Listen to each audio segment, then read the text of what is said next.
Okay, so well, first and foremost, Susan and I were just talking, and I wanted to hit record because she was talking about something important. But for those of you who are watching this on replay, because right now it is just me and Susan at this moment, I just want to say welcome to Spooktober. Today's topic we will be doing classes or chats, really, they're chats, every Wednesday, the month of October at 7 p.m. Eastern Standard Time. Just so you know, there'll be different topics, and tonight's topic is about witches, which, if you didn't already know, let me just come out to you now. I'm a witch. And I will get into all that stuff. I have a bunch of notes because there was stuff I didn't want to forget about. But this is a topic that is near and dear to my heart because I am, in fact, a witch. So Susan was just talking about something that happened to, did you say it was your daughter? Sorry. Granddaughter. Granddaughter. Yeah. Granddaughter. Yeah. And I thought this was important because you mentioned that the school asked that she not bring Harry Potter books to school because was it a book of spells, apparently. Okay. So I was gonna, because I wanted to talk about the Harry Potter thing because people are like, oh no, it's gonna turn our kids into witches. And it's fiction, right? Like, Yeah. but Harry Potter it's fiction. The spells don't work like that, and I want to kind of get into that as someone who is a practicing witch. So I do want to get into that, but you mentioned that it was actually a book of spells, not Harry Potter. So I misunderstood. I'm sorry. But yeah, so it sounds like to me, and I will get into this, but it sounds like she might be, and I mean, if it's your granddaughter, how old is she? 9. So yeah, okay. So she's very young. So it sounds to me like she might just be a natural witch. It might be it's something. Is it, do you know, I mean you don't have to share this if you don't want to because we are recorded, but I'm just curious, is she a hereditary witch where she has like a lineage? I honestly don't know because she's not my blood granddaughter. She's my daughter's husband's daughter. Okay. I will tell you that her 2 older sisters, who neither of which are blood to me, also started practicing the craft a little bit, and this was just on their own. Okay. And I just had a rule at my house when they were doing love spells or something, and I just said only white magic, and then and please don't burn my house down. Yeah, certainly have boundaries. Yeah, boundaries, good. Yeah, thumbs up. Can't really see, but yeah. Okay. I'll put the video on, but I'm really comfortable in my bedroom. Okay. So am I there? Oh, I don't see you. A wall. Yeah. There you are. There you are. On a stack of pillows. All right. Where'd you go? So yes. So yeah, like I said, this I mean I have my notes in case I needed to kind of carry this, but if you have anything you'd like to share, again, stories or questions, do let me know. But yeah, it sounds to me, just by the sounds of it, if she's not a hereditary witch, it does sound like there might be some, because they've got the sisters as well, so it sounds like it's something that if they're not already hereditary witches, that they're probably the first of that line from the sounds of it. Yeah, well, our family is very much where our primary claim to fame is more paranormal investigations. So, she's grown up around ghosts and haunted houses, and she's used to talking boards and all that. So she just thinks that anything like this is just perfectly normal. Oh, that's awesome. I love that. So I hope you'll be around for I think it's this next Wednesday coming up where the topic is specifically about ghosts, because it sounds like you'll have a lot of stories and experiences to share. So I hope you're around for that one. Oh yeah, I'm just all excited for that one. Awesome. All right. So it sounds like you might already know a lot of, or at least some about this stuff, but for those who are watching that may not know. So I do have, just to let you know, there are some differences. So like I said, I have some notes here just in case I needed to carry some stuff, or if people had questions but they were too nervous to ask maybe. So as I mentioned, I'm a witch, and a witch is someone who practices witchcraft or ceremonial magic. I'm not someone who has, I don't have like deities, or like I don't follow, and I have a bunch of notes here, but I'm not like I'm not pagan, I'm not Wiccan. Those are both more religious based, and I am non-religious in that I'm just a person who practices witchcraft, which is a witch. That's really what that boils down to at the very, when you boil it all down. It's just someone who practices witchcraft. And so, or ceremonial magic. Now a pagan, again, is more, and this is not an exhaustive list of things I'm going to talk about here. And I don't speak for the entire community. Okay, this is just based off of, my experience and, some of my friends, because I have quite a few witch and pagan and Wiccan type of friends. So basing it off of that as well. So take what resonates and leave the rest, as I always say. So someone who is pagan is typically, it's more religious in the sense of it's deity based. So they're going to worship a god and a goddess, or they'll have multiple gods and goddesses that they work with. And they celebrate seasonal festivals, such as, some of these I can't pronounce very well, so pardon me, but so you have their seasonal festival. So it's like kind of like, if we want to go with like a mainstream kind of thing. So if you're Christian, typically you're going to celebrate things like Easter, Christmas, like that kind of thing. And the pagans have their own sort of those same festivals, which is a lot of the Christian stuff is actually based off of it, whether the Christians know it or not. A lot of their traditions are actually based in pagan traditions. So they will, a lot of pagans will celebrate Yule, Imbolc, Ostara, Beltane, Midsummer. This one I struggle with to say. Lugnasad, Mabon, and Samhain. And Samhain is Halloween for all you muggles out there, as I'll call it, if you're not sure what Samhain is. Now it's, because it's my own personal pet peeve, a lot of people will pronounce it, if you're not a witch or into any of that stuff, because it looks like it's spelled Sam Hain, but it's actually pronounced Samhain. And this is really where, and I've been a part of these celebrations with my actual pagan friends, even though I don't identify, if you will, as pagan. I've been a part of a lot of Samhain festivals because a lot of my friends are pagan or Wiccan, and they also celebrate those. So, and Samhain really is about, how do I put this? I'm trying to think of the word. It's not, what is the word I'm looking for?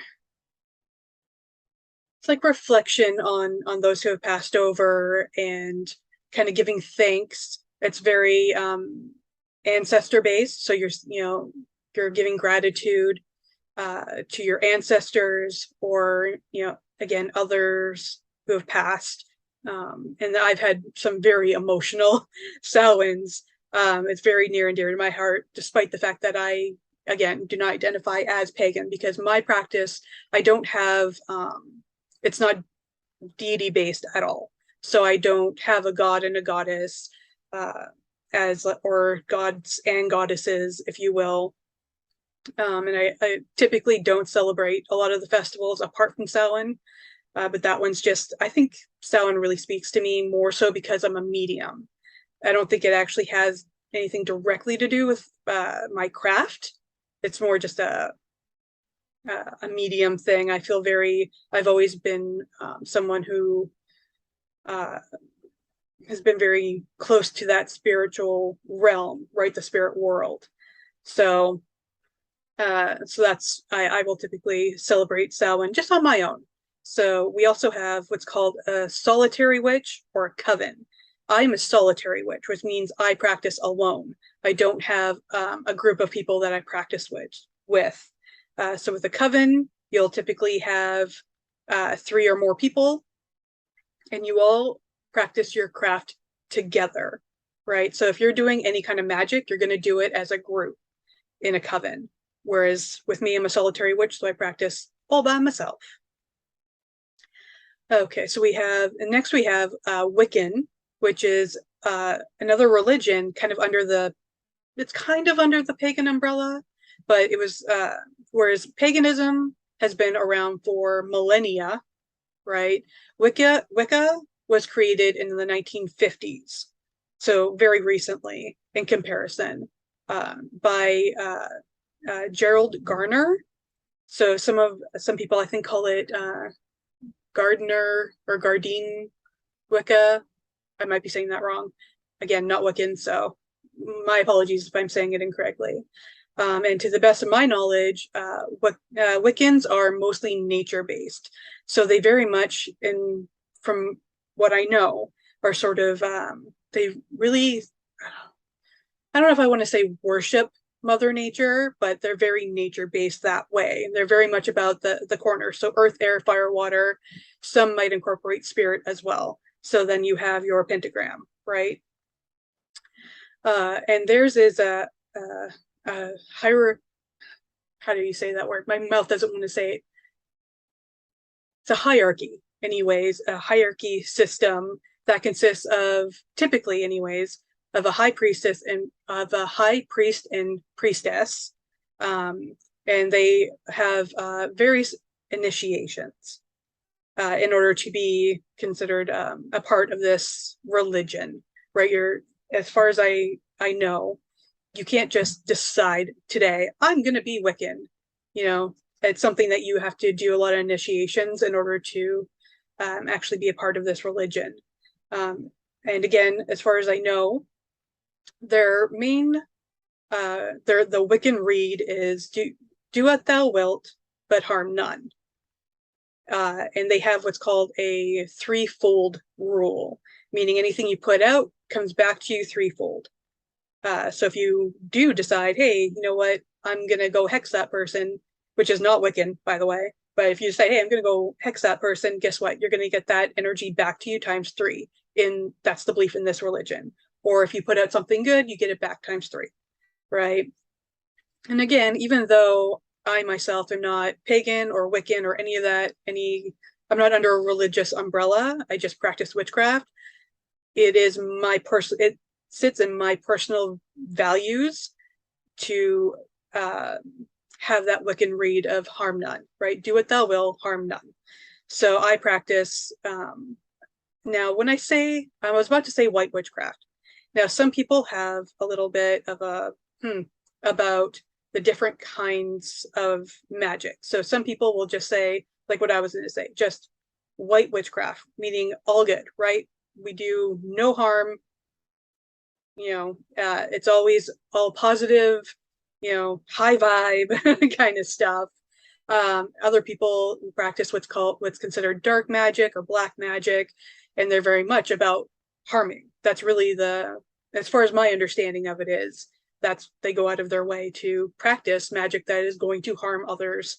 And in some cases, again, take what resonates, leave the rest. In some cases, they may even call on demonic type of energies or something like that, even if they're not calling them demonic, but those lower vibe type of entities to kind of help them do their bidding or to give them extra power, what have you. Not all of them.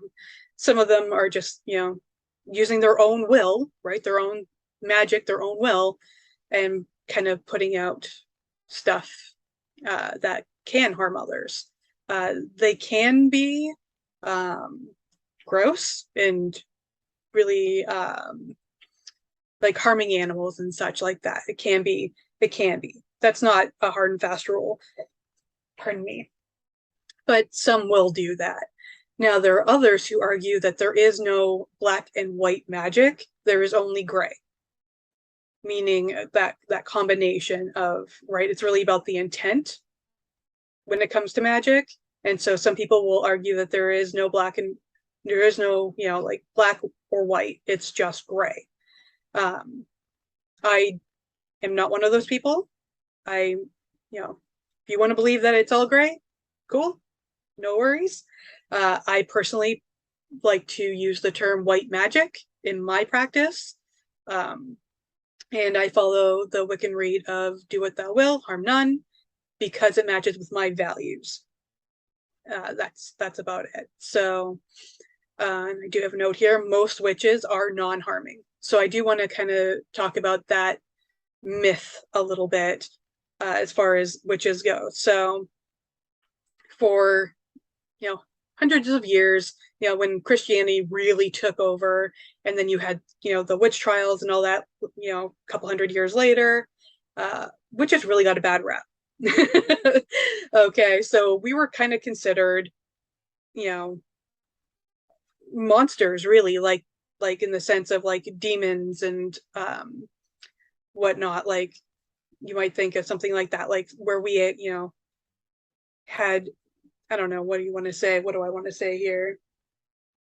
Powers that are that witches don't have, to be honest. Like we don't have the power to do certain things that witches were accused of back in the day, like sinking ships and making it so that it never rains, so all the crops die. That's We wouldn't do that, for one thing. Why would we? But having all this like magic that you might even see in movies and think, oh, that's what a witch can do, right? That we're like levitating each other and, like in The Craft, levitating each other and flying and all that jazz. And, causing you to see your worst nightmares. We can't do that. We can't do that. I don't care if you're a white witch, black witch, gray witch. I don't care what kind of witch you are. You can't do that. It's not something we can do. We don't fly. I know I have a little picture here because I think it's cute, but of a witch on a broomstick, but we can't fly. We can astral travel, and that is a type of witch, but I will get to that. So in a sense, witches can fly that way as far as astral travel goes, but you don't have to be a witch to astral travel. People do it all the time and they don't even mean to. Doesn't mean they're a witch. So I did want to kind of do a little bit of a myth busting here, though, that witches are not created by Satan, right? We didn't kiss his butthole and gain powers. We're not, feeding our familiars with little teats all over our body, right? Like some of this stuff is just asinine to me personally. But yeah, so I will say though, most witches are non-harming, even if they don't use the Wiccan read. It just doesn't line up. Harming others is just not. It doesn't line up with their values. They just have no interest in it. And along that same line, when we're doing our magic, typically it's a type of manifestation, right? So if you're into, The Secret and, manifesting and all that jazz, that's kind of what witches do, right? That's really our big thing, is manifesting through will. So we can do things like Susan had mentioned about her granddaughter trying to heal a child who had scraped their knee.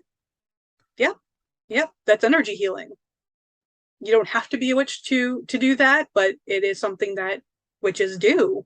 And it's something that, and when it comes to that healing, now that I'm saying it, when it comes to healing, back in the day of the witch trials and all that, that's what witches were doing. That's what they did. They were healers. That's really what their magic was. The vast majority of them were healers.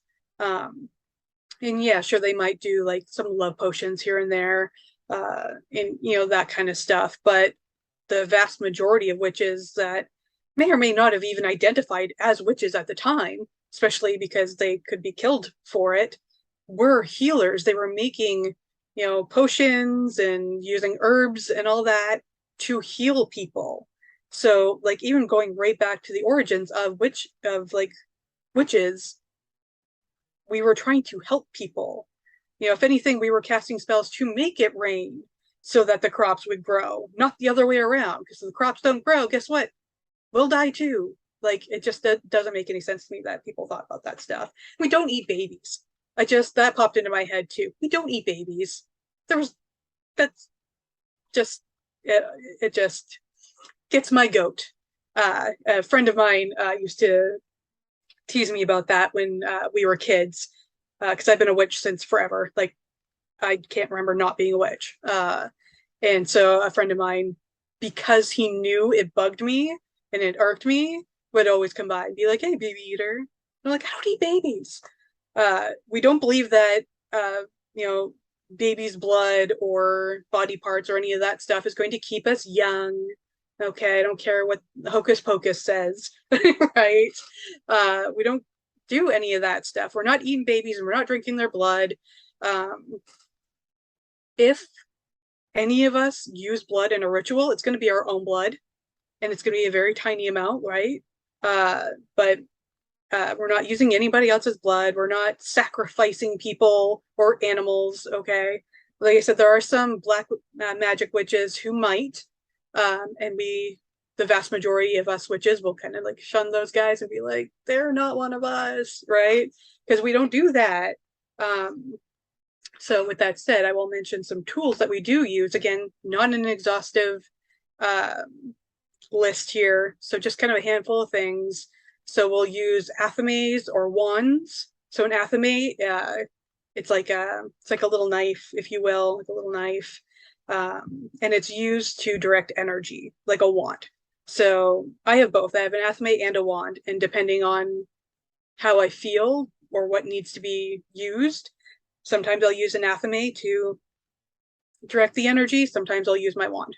Just depends. A lot of us will use candles, herbs, oils, salt, feathers. Okay, so it's not, but like I said, this is not an exhaustive list. Those are just a handful of things, and it depends on the witch you are and the type of craft you practice. Okay. Okay, I know I have a habit of going too fast and kind of rambling on. So is there anything? Let me just see if Susan, no, Susan, do you have anything? Need me to slow No, down? no. I mean, the only thing I would add is based on some of my studies of the history of witchcraft is that one of the issues that the women that came before us had, that they were wise women, they were very, very respected, and Okay. they were leaders. And here's my feminist plug: they Mm-hmm. offended the patriarchy, and they Yeah. had to be controlled because the people would listen to them instead of the designated representatives. Yeah, absolutely. For sure. Because I've definitely seen oh, we got Brittany coming in now. Uh, but yeah, I've seen a lot of times too, like if you look at, was it the Salem witch trials, which is so famous, is why I bring it up. But that a lot of the times it was, they were trying to get rid of, for one thing, they accused a lot of like the poor people, right? They went after the poor people because they're like, gross, get out of here, right? And then sometimes a lot of the times they would accuse people who were um they were either jealous of or they just didn't like the poor people, right? They just didn't like them, or they saw them as, like you said, like a threat. So yeah, so a lot of the stuff they came up with back then is just ridiculous. Like how, like I was saying about the familiar, how we were feeding our familiars with, with these little like marks on our body. So if you had a mole, or for me, like I have freckles everywhere, I was gonna die. Like if it's the witch trials, I'm dead. I have moles, I have freckles everywhere. Like, and so if you had any mark on your body, that was considered, that it was a mark of the devil or whatever, and you're feeding your familiars this way.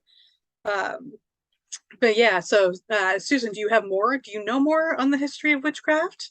I'm just curious. Oh, well, I mean, I've been studying, especially during COVID. Mm, I mean, that's when I personally felt called to it because I had this long phase in my life where even though I think I was a natural born witch with the connections to, first of all, rocks. I'm always collecting mm, rocks in the forest and everything. mm-hmm. But I was taught that witchcraft was evil. Okay. And I had this Pentecostal streak like this I had to get past to go back Mm, and really reconnect with the craft. But I mean, mm-hmm. but just to study, just a lot of it. I mean, it's like even like I'm a woman of a, how can I put this? of a certain age. Folks, I'm old. My hair's white. And the problems they used to have with older women, a lot of the witches, Mm-hmm. they would call them crowns. Like I said before, they're respected and stuff. And, Mm-hmm. they couldn't control these women because so much of everything is about power and control. Mm-hmm. And, I mean, even when you look at the history of the church, the Christian church, and a lot of other religious organizations too, it's about power and control. And I would have died really quickly as a witch because I can't be controlled. Yeah, Well, same. I'm not gonna put up with it. Yeah, same. Yeah, now that you mention it, it just brought to mind, was it Bridget? Oh, I had her last name, but I think she was the first of the Yeah. Salem witch trials. I think she was the first one to have been hanged. Bridget something. I Oh, should know that. I just had it. But she was someone who was, as you mentioned, a very like powerful presence. Like she was a very strong-willed woman who wore bright colors, and I think she may have owned the tavern. And I think something to do with, if I'm remembering correctly, I think she owned an apple orchard, maybe. But she was someone who was very vocal and Mhm. what is it, like she was just, yeah, very, like I said, she wore bright colors and she was very vocal and loud and just a strong woman. And yeah, sure enough, she, I believe, was the first one, if not one of the first ones, to be hung during those trials. Yeah, because one of the things is, I don't think anybody was ever burned at the stake in Salem. I think Not they in were all Salem, hung and no. drowned, or might have been stoned. I'm looking it up right now. Yeah, no, I think most of them in Salem were hung, and I think one of them was crushed. Yeah, Um, but most of the witches from the mm, some of the research I've done, most of them were hung. Few were burned. A lot were drowned. A lot were drowned. yeah, Yeah.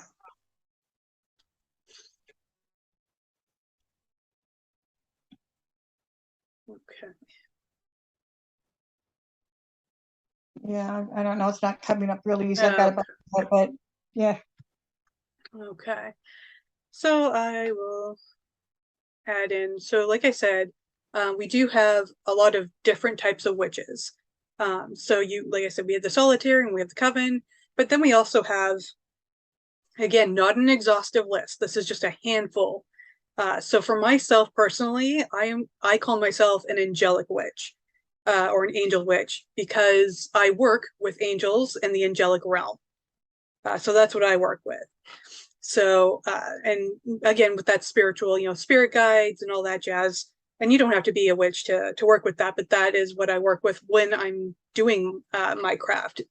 Specifically, I do use some tools, but if I'm, working with entities, if you will, on my behalf, or petitioning, if you will, for some aid, I will work with the angels, and I work with the angelic realm and the angelic rays. Um, so, like I said, for me personally, what lines up with my personal values is white magic. And so a lot of my spells are having to do with helping others. So I'll work a lot with the Archangel Raphael for healing purposes, and he works with the green, he, she, they. They don't really have a gender. So pardon me if I use pronouns. Uh, but I work with the Archangel Raphael most often, and working with the Green Ray, which is the healing ray. So I will do a lot of, and again, I do a lot of just energy healing work just anyways. But if I'm going to do magic around it, I'm going to do it with the Archangel Raphael. I will also do, I've worked quite a bit with the Archangel Michael and the Blue Ray of Protection, specifically when it comes to going into a home and doing cleansing work and protection work around a home. So if there's been unfortunately, I've had a lot of interaction, if you will, with demons. And so, of course, I will bring in the Archangel Michael to help banish those and to help cross over any earthbound spirits that have been stuck, because sometimes they get stuck. But I'll get into that in the next one. I also work a lot with the Archangel Zadkiel in the purple ray of transmutation. So we're transmuting energy at that point. And so again, because it lines up with my values, so often I will be transmuting what I would call low vibe or negative, energies, or what do I want to say? Like when I'm doing shadow work, and I want to take something that I want, an aspect of myself that I once rejected, and now I want to integrate it, right? So I will work with the Archangel Zadkiel to help me do that. If I'm working with earthbound stuff, so if I'm looking for, maybe I want to manifest more, like if I want to do a money spell, I'm going to ask the Archangel Ariel to help me, because she is earthbound, not earthbound, but like she takes care of all that stuff. And again, my apologies for using pronouns, but that's typically how Ariel comes through to me, is as female. So if I'm going to do that, I'll typically petition her to help me with anything that's earthly stuff. Pardon me. Okay. So, and I also use the pentacles, so the earth, air, fire, water, spirit, along with the watchtowers. But when I do watchtowers, I use the archangels to do that. So Michael, we have Michael, Gabriel, why am I blanking? Raphael. Why am I blanking? Uriel. There we go. I'm blanking on it, but she is what she is. Okay, so, but we have our corners, and I work with that. So moving on. We also have moon witches or cosmic witches. So moon witches will typically practice magic during certain moon phases, and some will also incorporate astrology and astronomy into their witchcraft.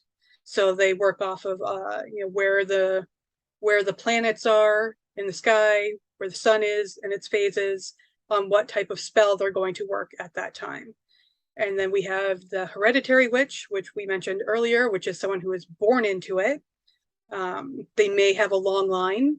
Typically, they will have a long line of witches, but sometimes it's just, like if I were to have a kid, mine would be hereditary because I'm already there. I might be the first one of that line, but it goes on like that. And I have some friends who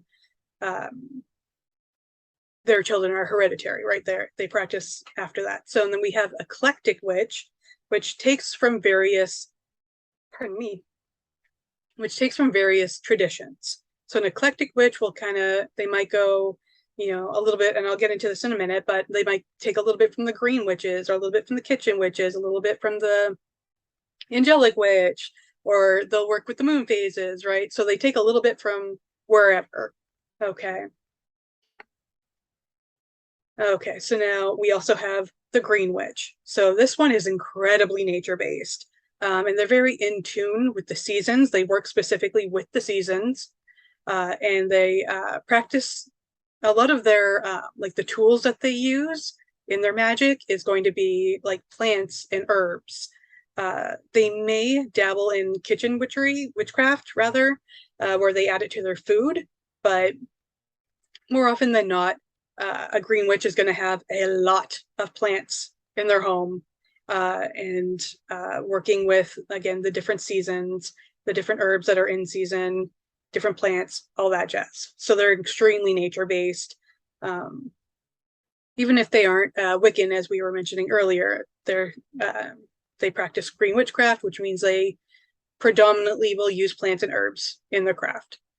Next, we have the kitchen witch. These ones like to incorporate witchcraft within their cooking. and they like to make their home, like their entire space, their home, a sacred space. So myself personally, I have an altar, right? Just like I have one little, like in a corner space, I have an altar. That is my sacred space. But the kitchen witch, typically their whole home, or they'll dedicate maybe even a whole room, but typically they will make their entire home their sacred space. So when you walk into their space, typically it's going to be extremely inviting, very comfy. They kind of give me like Taurus Cancer vibes, and like they just really want everything to be comfy, cozy, and inviting. At least the ones that I know, anyways. So, and like I said, they are called kitchen witches because a lot of their craft has to do with food. They put it into their food. So if they're going to manifest, say they want to do again, we'll say a money spell or a love spell, right? They're going to do it by adding certain ingredients into their food. And then as they eat it, that's going to be like them working their magic and bringing that to fruition. We also have a hedge witch, which I'm kind of like borderline on a little bit because of my mediumship. So a hedge witch works with the liminal spaces and the spirit realm. Okay, so that's why I say I'm like a little bit there because of my mediumship, and I do work a lot with spirit. Not really when it comes to like spirits, like earthbound spirits or even crossed over spirits. I don't include them in my witchcraft. That's more like a medium thing. Like I'm going to communicate with them to bring about a message, whereas a hedge witch might actually work with them. Where like I work with angels, they might work with spirit. Okay, or the spirit realm, and they are more typical to astral travel and all that, like on purpose. Like that's how they fly, right? Is through astral travel, and they're very good at being in those in between spaces. That's why they're hedge witch. They're at that in between space. So in between the physical and the spiritual dimensions, right? They work in between. Okay, and I think that was all I had for this particular list. Okay, so let me see. Does anybody have any questions or stories they want to share? I see Brittany's around. I don't know if she's chatty. No, no. Susan? I did look up the watchtower for you. Oh, okay. And your archangels are Uriel, Raphael, Michael, and Gabriel. Yeah, there it is. I was like, there's one that I just cannot, my brain just did not want to. See, I don't know much about witches. Okay. Okay, but thank you for that. There's just, I was like, I could see it like in my mind. I was like, come on. And it just did not, you know, when you have something that's just like on the tip of your tongue, you're like, come on. It just did not want to come through. Yeah. Mm-hmm. Did have experience with the Archangel Michael last weekend on an investigation, but I don't know if you want me to share it here or wait till ghosts. That's up to you. That's totally up to you. You can share whenever you want. We our paranormal team hosts paranormal experiences at various places, and one of our favorite places, my favorite place to investigate, is the Outlaws and Miners Jail in Cripple Creek, Colorado. Mm-hmm. And we were downstairs in the basement, and one of the workers there said she felt like there was a new entity that had moved in. And just recently, maybe in the past month or two, and we had a couple ladies with us that were pretty sensitive. Mm-hmm. So I was just kind of keeping an eye on them. And one of them is like, she was sort of kind of halfway channeling stuff, but it seemed like she was enjoying it and she's in control. And, you know, so I didn't really worry about it. And all of a sudden, she said, this thing is in me. Oh, no. And so we said, well, did you give her permission to be in you? She said, no. I said, tell them they don't have permission. They have to leave. So she did that and she did that. And it wasn't going anywhere. And she was crying and she's in stress. And it's like, call on the Archangel Michael. And she called on the Archangel. And we both called on him. And the thing left, whatever it was. and she just felt like an immediate lifting of the oppression. So whatever it was, Archangel Michael was there. Yeah, yeah, wow, that's awesome. Yeah, that reminds me of because I do work with him quite a bit, like as you do with like you're mentioning about having when you're doing paranormal investigation, or in my case, coming through as the medium in the room, working with Michael, and I've had a couple of occasions where um, he just like stepped in, like I didn't even like call him or anything. He just stepped in. It was like, I got this, right? So yeah, like I've had one where I think I mentioned it before. It might have been in the mediumship video I did.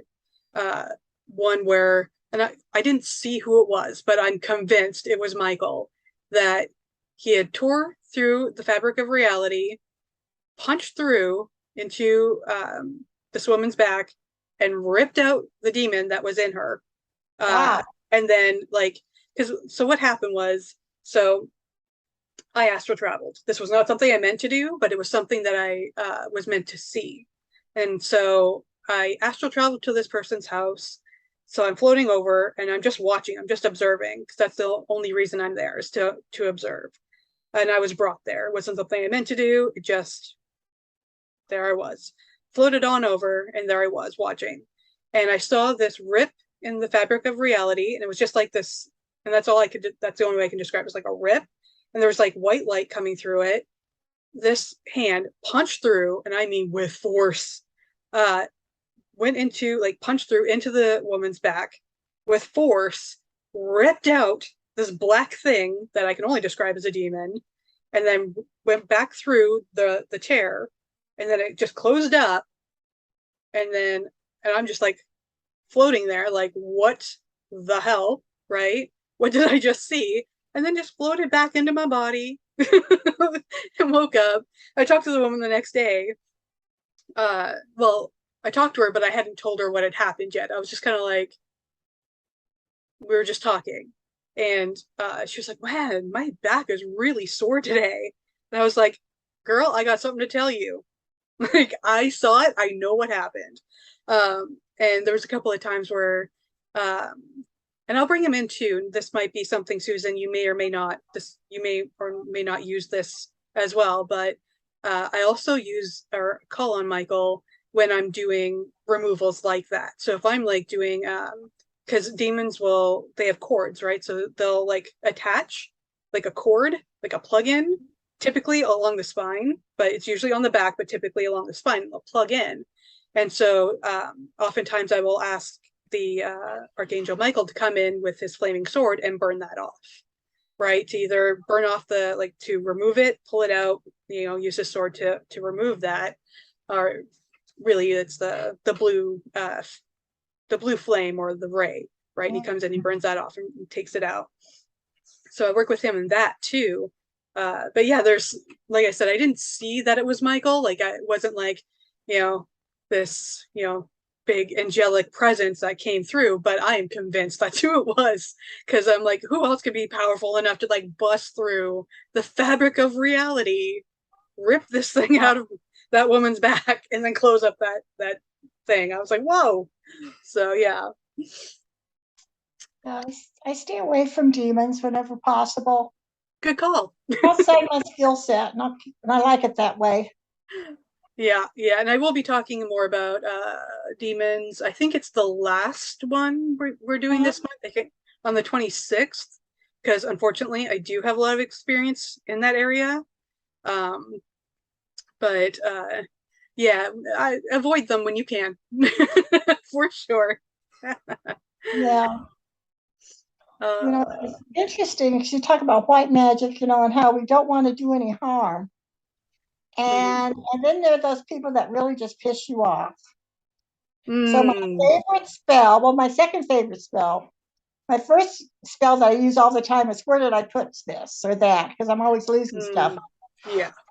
It's like, may you get what you deserve.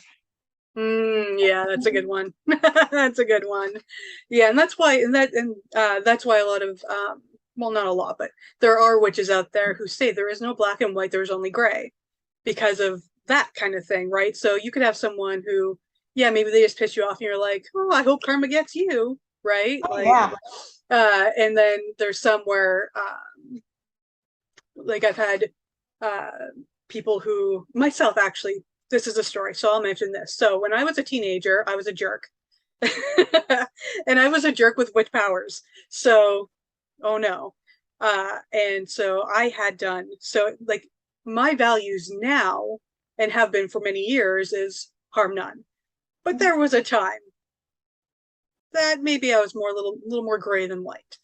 And I wanted this girl. I was like 15 or something like that, and I wanted this girl to stay away from my boyfriend because I was that chick. And so I had done a spell where I just wanted her to be sick, right? Just like be like get the flu kind of thing, like because Yeah. she was just like at the time, I won't go into a big long story, but I was living with my boyfriend at the time. Yes, we were teenagers, but I would have been homeless otherwise. So I was living there and she was there. We had a bunch of us. So there's a bunch of us teenagers that really just kind of hung out at my boyfriend's house. And she happened to be one of the ones that came in and had eyes for my man. And I was not having it at the time. And so I was like, okay, well, I just want her to be sick enough to like go away, right? I just wanted her to go home. Really, that's really what the intention behind it was. But so my whole thing was just, make her sick as a dog, make her sick as a dog, make her sick as a dog. And it worked immediately. She immediately came down with the flu. Like I went downstairs and she had the flu. Like it was wild. Like it freaked me out how fast and how hard it hit her. To my dismay, it did not make her go home. She was just sick at my house or at my Oh, boyfriend's no. house. She just stayed there and she was sick. So yeah, I wasn't always a good girl, but and I've done bindings and stuff like that that I was trying to do to help somebody else, but it actually backfired in a sense and made them really sick. So that was a bummer because my whole intention behind that particular binding spell, I thought they were, getting into some dark stuff and I was getting really kind of afraid for them. And so it's like, oh, I'm just going to do a binding spell to try and protect them from themselves. And I ended up making them horrifically sick. And so that one really backfired. And he was really mad because I told him after, I was like, I was trying to help. I'm so sorry. And he was really mad at me because he got really sick. Plus, yeah. And so that was a little bit of an invasion on my part. So that was a lesson I learned too, that again, I was a kid at that time. I was still just like a teenager and running wild. Uh, and yeah, and so it was a little bit of something that I've learned since to not try to, what is the word?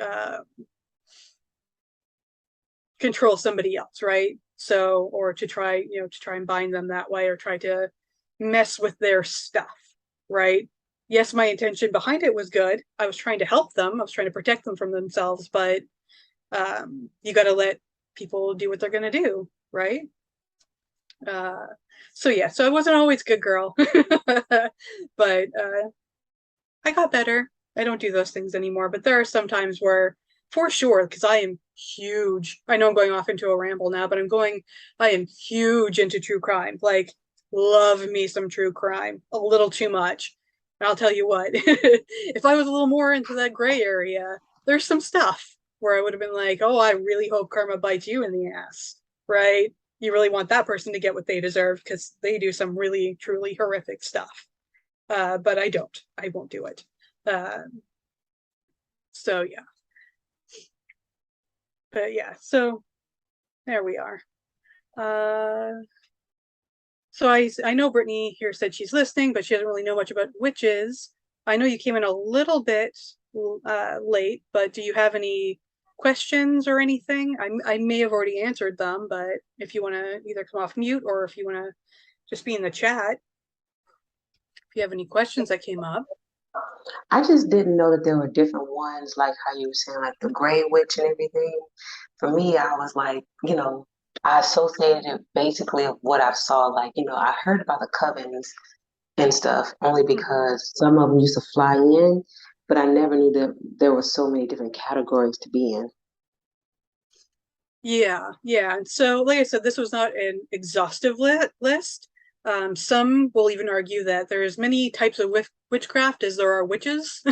So not an exhaustive one, but yeah, there are certainly different ones where there's just like a niche, if you will. There are some witches that just have like a niche, or unless you're eclectic, which I guess is technically a niche, but they take a little bit from everybody. So, and I was eclectic for quite some time. But as my crafts are developed and my, I came into like really set in my values and all that, working with angels was really what called to me. So they have their sigils and stuff like that we use, but yeah, so we're coming up. Class. Sorry, Susan? Sigils would be a fun class. Sigils. I didn't hear you. Symbols. Yeah. No, I did a little bit of so I did some, we have different symbols because you have like your runes and stuff like that. So it really kind of depends on the witch, really, because there are different types of symbols. And you could even you make up even your own, right? So you have some, like I have a bunch of witchcraft books off to the side here, and there's different symbols that are sort of recognized as, this is the symbol for earth, this is symbol for air, water, Right. And you have your symbols for your different spells. So you might use like a heart for a love spell, or you might use the money symbol for money. Some use runes, so that's more going to be your like Nordic type pagans. We're going to use runes. Not all of them though. Some just eclectic witches might use runes. And then you have, when it comes to at least angelic anyways, we have symbols that more so, I did some research on them, and you have like, it's a really interesting topic where, because a lot of them come from, a lot of the symbols will come from what's what is that, it's a, I think it's Hebrew astrology.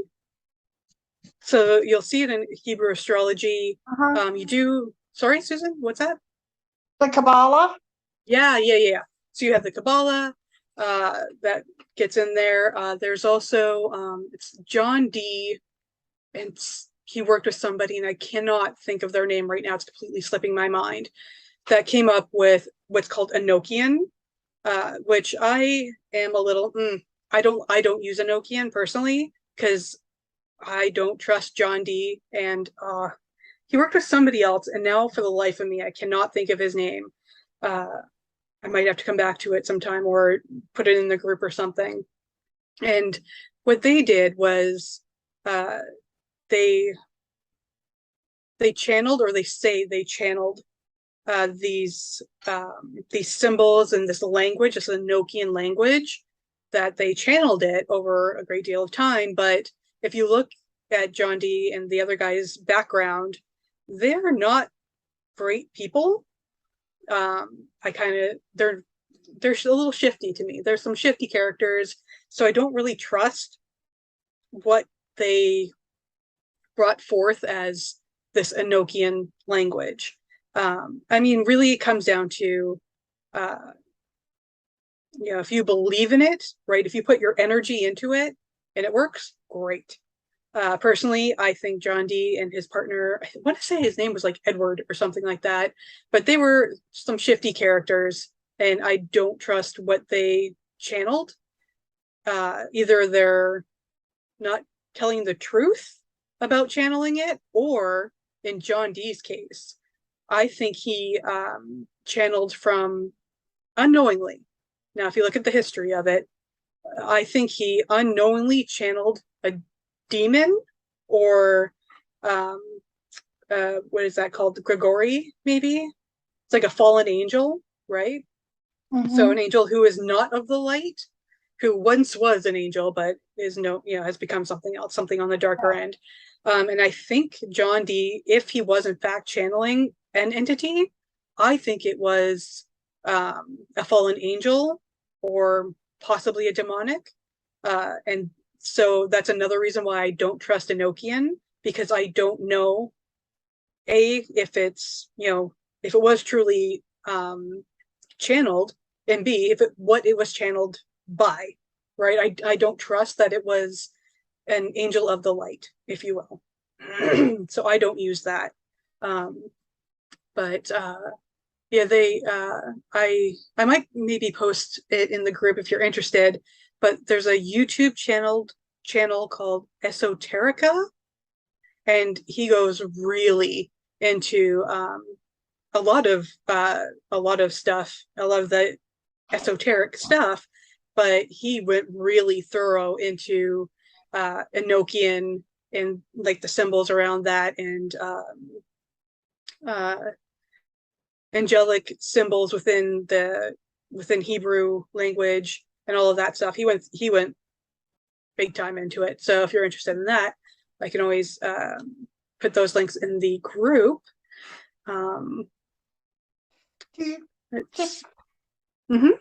have, you mentioned your books. Do you have a favorite grimoire or something that you could tell us about to good introduction to witchcraft? I know I have a couple that I like, but Brittany mentioned that she didn't know a whole lot and a good place to start. Well, let's see. Like when it comes to the angelic stuff, I really just work off of my own thing. I have a lot of like books and stuff on angels and all of that, so I was able to incorporate that stuff. But when it comes to witchcraft, I would say, let's see, who do I have? Yeah, it's Cunningham. What is that? Scott Cunningham. I'm a big fan of Scott Cunningham. I think he was more into the Wiccan side of the religion, or of the craft, rather. He does a lot of like Wicca, but I have a lot of Scott Cunningham stuff. What else do I have? I have one here that I ordered off Amazon, my best friend. And it's a nice introduction, easy read, lots of pictures. It's called The Complete Grimoire. And it's magical practices and spells for awakening your inner witch. And it goes into the history and the symbols. It's by Lydia Pradas. I don't know. And she's a Wiccan. Okay. It's something like that. If Brittany's interested, she might want to look into it. Yeah. So, but yeah, I would say a lot of, what do I have? Because it depends too. Like I said, it depends on the type of witch you are. If you're interested in paganism, and then there's a whole host of stuff when it comes to paganism. Because like you have your Celts, your Nordics, Druids. Yeah, like the Greeks, the Romans, Egyptians. Yeah.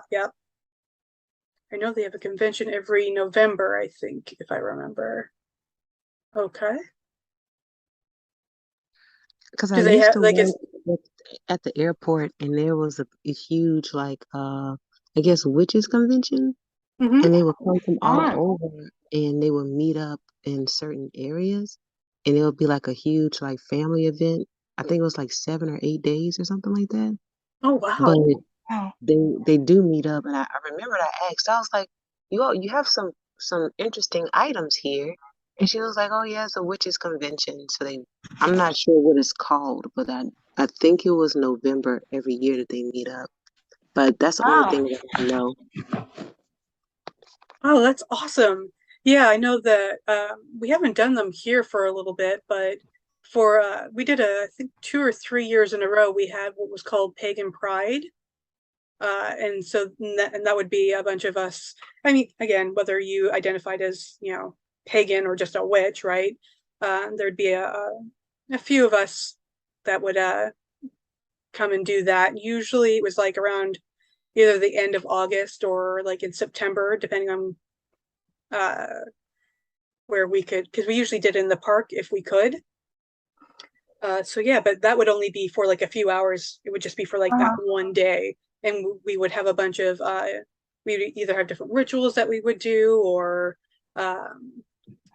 in some cases, like it depended, like we would have vendors. In one case, we had someone who was a belly dancer. Like that's not really a witchy thing, but we had it, and she did it, and it was cool. Yeah. But yeah, I can't think of any one specific book that I would necessarily recommend, just because it does depend on if they're pagan, what type of pagan, if they're Wiccan, if they're just a witch, what type of witch, right? So, and like Brittany was saying, a lot of the books, anyways, that I've read, anyways, personally, a lot of what I know is just, they'll just be like, here's a book of spells, ta-da, you're a witch, right? You don't necessarily it's not necessarily geared to a specific niche. Like I do have one that says green witchcraft, and so there is that. But most of the books that I have or I've read are very much just about Wicca, or like a one size fits all type of witch, and that is really kind of not the case. There's a variety of them. So yeah.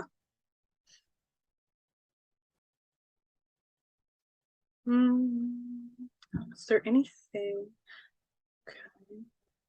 I think I got everything I wanted to mention. I'm sure once, because it happens to me all the time. So I'll be like, yeah, this is all I wanted to mention. And then I'll like stop recording and be like, duh, there was a bunch of stuff, right, that I just forgot to note. Um, but I think that was all I had. Is there anything else, again, questions or stories you guys want to share? No, I think it's a nice intro. Yeah, I didn't want it to go on too long, because you know me, if you've been here before, then you know a bitch can go on, but I didn't want it to be too long. I mean, if there was more questions, like I'm glad you guys are here, and if you had stories or whatever, but I wanted to make sure that like I had my notes of things that I wanted to mention, and I wanted to make sure there was room for stories and questions. But I think that was it. I'm trying to think if there's anything else. I don't think so. I don't think so though. But yeah, I just really wanted to, when it comes to, I just wanted to mention there was a lot of like myths I just wanted to bust and stuff like that, like that we don't eat babies or drink their blood. Like, we're just not doing that. A lot of, like I said, a lot of my spells have more to do with healing, or if I'm trying to personally manifest something, I'm going to manifest like money or what have you. But the vast majority of spells I do are healing spells for others. And that's going to, and sometimes I will use things like crystal boards, or, I'll incorporate energy healing like Reiki or angel therapy specifically, depending on what I feel to do. But when it comes to actual like magic, really what we're doing is we're trying to manifest through will. So you don't even need all of those tools. So I'll mention that really quickly too, because I did mention that I do use tools, but you don't need to. Like I said, the story I talked about earlier, where when I was a kid and I wanted to make that girl sick, I used no tools. I literally sat on my bed, or my boyfriend's bed, really, but I sat on my boyfriend's bed and just chanted over, and I closed my eyes, focused my attention, and chanted over and over and over. Make her sick as a dog, make her sick as a dog, make her sick as a dog, right? Knowing I didn't even have to use her name, because I had her in my mind, right? Her face was in my mind's eye. Didn't even use her name. Now that I'm thinking about it, I just realized that. Didn't even use her name. I just had her envisioned in my mind and just repeated and chanted until I felt the energy just kind of like, whenever you're doing a spell, I'll mention that too. You know it's working when the energy starts to build, right? And it builds and builds and builds and builds and builds. And then it's almost like, pardon my phrasing, but it's almost like an orgasm, in the sense that it builds and then it releases. And that's when you know it's done. You know it's working when it builds, and then you know the work is done when it releases.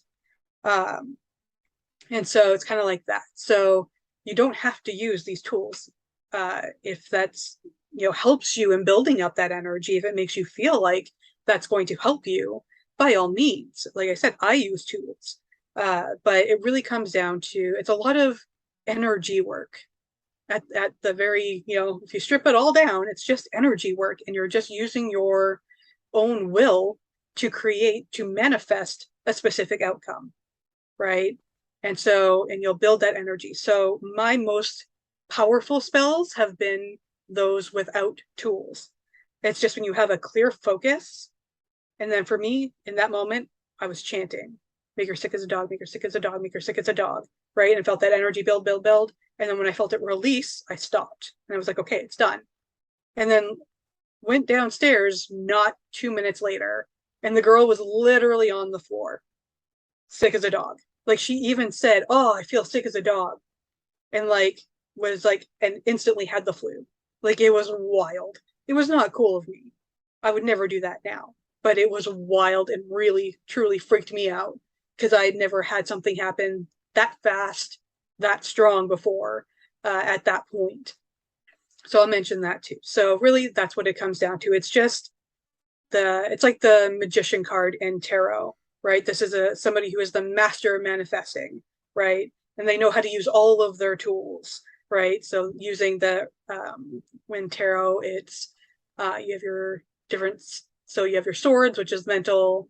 Then you have wands, which is fire, cups, water, and then pentacles, which is earth, I think. Or is it? Yeah, the swords is air. That's what I wanted to say. It's air. So if you want to use that.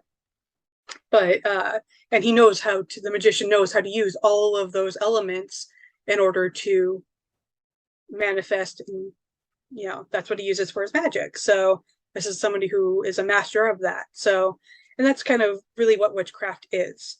And it's, like I said, once you strip away all of the, stuff you saw in movies and all of that jazz, even take away all the tools. So take away all the candles, all that stuff. It comes down to energy work and knowing how to use it. So in some cases, it's going to be chanting. It could just be, that one focus meditation. So even if I was just focusing on that poor girl, just that, and with the intention of, I want her to be, and seeing her being ill, right? That's my intention. I could just do that. A lot of times, though, we will use things like, we'll have the circle of salt for protection, because we want to keep out anything that's, wanting to cause harm or any of that. So it's the same when you're doing, I've mentioned it before, when you're using anything like talking boards, tarot or oracle cards, anything, your pendulum, anything where you're communicating with spirit, you have to make sure that you have clear boundaries and that you're keeping out anything that you want to be kept out. So let's say you want to communicate, we'll just say for an example, I know we're going over now, but now I'm going. So let's say I wanted to work with the Archangel Raphael, as I usually do. Okay, so I'm calling out to petition Archangel Raphael, but that just because that door is open now, right? So unless I take precautions, anything can come through. So it could be any angel, any spirit, any demonic, any fallen angel, anything. It could be extraterrestrial, right? That door is open. Anything can come through if I don't set boundaries. So that's why I have things like a circle of salt, or I'll use my athame or my wand to do a circle of protection around me. So you can use tools like that too. You can just use your own intention. So you can use what is that? A bubble of protection around yourself, and just visualize a shield if that's what you want to do, right? But you want to make sure that you're protecting yourself and keeping out anything you don't want coming in. Because once that door is open, when you're allowing communication with that spiritual realm, if you don't set boundaries and you don't set protection and all that jazz, anything can come through. And typically, it's going to be one of those lower vibe entities, which I can talk about in the ghost and the demon one classes that are going to be coming up. But typically, it's going to be those lower vibe ones. They're going to take advantage. They're going to come through and take advantage. So you really want to make sure that you have some kind of protection, some kind of boundary around you. Or even just call on the Archangel Michael. Be like, protect me, right? But just make sure you have something around you. Maybe light a blue candle for protection if you want to. But typically speaking, witchcraft is energy work. And it's about manifestation through your will. And like I said, you can use tools. You can use, I've used tools. I still, even while I work with angels, I'm using symbols, I'm using candles, I'm using herbs, oils, all that jazz when I'm doing something. So it just helps to, for some of us, it helps to focus that energy, or it gives us that sense of, I'm doing ceremonial magic. Ceremonial magic in itself is incredibly powerful. And you'll see that even in Christianity, they do rituals all the time. Mhm. You know, Catholics are doing rituals all the time. That's ceremonial magic that they're using when they're doing their, you know, the crossing things, and they have their, I think it's the Catholics that do like they have their, what is that, oh, what, their incense and their holy water, ceremonial magic. That's all ceremonial magic, and it's incredibly powerful. Um, so yeah. But yeah, I guess that was something that I didn't feel like I really got through earlier, and that wanted to come through. So uh, yeah, so we've gone well over what I had meant to. So I guess I can wrap it up there, unless again you guys have something you want to share. This is Susan again. About the only thing I would say, you talked about opening the door. Mm-hmm. But when you finish the ceremony, you Mm-hmm. have to remember to close the door. Oh yeah. Oh yeah, absolutely. So you might, and it depends again on the type of witch and the type of craft that you're doing. So for me, I will always, anytime I'm doing anytime I've opened the door to something for communication or spell, anything like that, I personally always end it with, like if I'm working with like angels and all that. So I will say, go if you must, stay if you will, and blessed be. But even if I leave out the stay if you will, right? Even if I left that out, my blessed be, my intention around that is that's the end, right? Door closed, Okay. right? So some people will use different words. That's just what I use to kind of close that door. So even if you're using a spirit board, you might go, okay, goodbye, right? You'll move the pendulum yourself, or Yeah, not the pendulum, the planchette. that's You'll move it. the planchette to goodbye, right? Door closed. Yeah. Uh, or same with my cards. I will, I'll be like, okay, we're done. Kind of like okay, thank you. Thank you for your messages. Blessed be. Yeah. Whenever I use the term, when I use the term blessed be in that circumstance, that's my way of saying goodbye, right? We're done, Uh-huh. kind of thing. And some ceremonies, especially if you're doing, depends again on your witch. I will often, once my spell and all that, once I'm done my ceremony, I will go counterclockwise to kind of open things back up. So that's how I kind of close it, is by Oh, opening it. Yeah, I'll go the opposite way. So I might go to open or to start it. Say I'm starting it, right? And I want to go, okay, I'm going to open the circle, right? So I'm doing magic. This is my time to do some magic, right? So I'm going to go clockwise, usually with my athame. And that's kind of like my circle of protection. That's my boundary, right? This is where I'm going. Once the ceremony's over, I'll go counterclockwise to kind of open that back up. Be like, okay, ceremony done. And I will do it that way. Yeah, it depends on your witch and their type of craft. Yeah, it depends, but yeah, absolutely, for sure. Whenever you're done doing a ceremony or spirit communication, any of that, you have to make sure, you're absolutely right, Susan. You have to make sure that you consciously, say goodbye, and okay, we're done now. Doors closed, right? You do not want to leave that open, because there are those lower entities that will take advantage and wreak havoc on your life and your health and all of that stuff. So for sure. Especially if I'm working with angels, so I'm always like, feel free to stay though, right? Because they're angels. So I'm like, feel free to stay. Everybody else go away. The angels, you can stay, right? And I've had some wild stories with angels too. So but yeah, maybe I'll say that for another one, since I've already gone so far over now. Okay, so if that's Brittany, do you have anything? Any questions or? No questions. I'm looking forward to the next one though, so I can learn a little bit more. I'm gonna start Okay. looking up just a little bit more. Like I said, I didn't know there was so many different ones. Oh, Mhm. yeah. Yeah. Okay, so I will wrap it up then. Again, and it also I'll mention really quickly too that if any questions or stories come up for you after this, you feel free to either share them in the group or you can bring them on over to the next class, even if the next class maybe isn't about witchcraft. If something comes up, I'm happy to hear about it. So but yeah, so we have our next class is going, well, I say class, but our next live, I should say, because I really want this to be more of a conversation.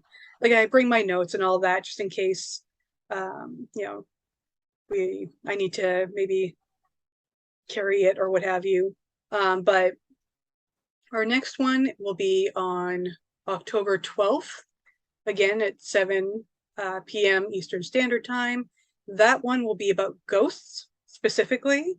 And different, just have some stories. I mean, as a medium, I've got some stories, but I can't wait to hear about Susan's because she does actual investigation. I go in just as the medium, but I don't actually do I don't have like gadgets and gizmos and a team with me, right? I typically will get called in. So mine's more of a, somebody will reach out in like an emergency type of situation where they're like, I think this is what's happening. Can you, come and help? It's not so much like investigate.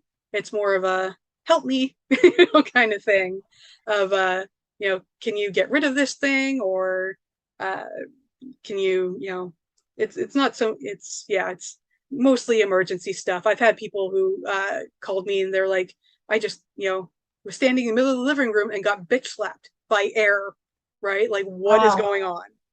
Right. And so I'll have to come in and be like, okay, so let's have a conversation now. You can't go around slapping people, right?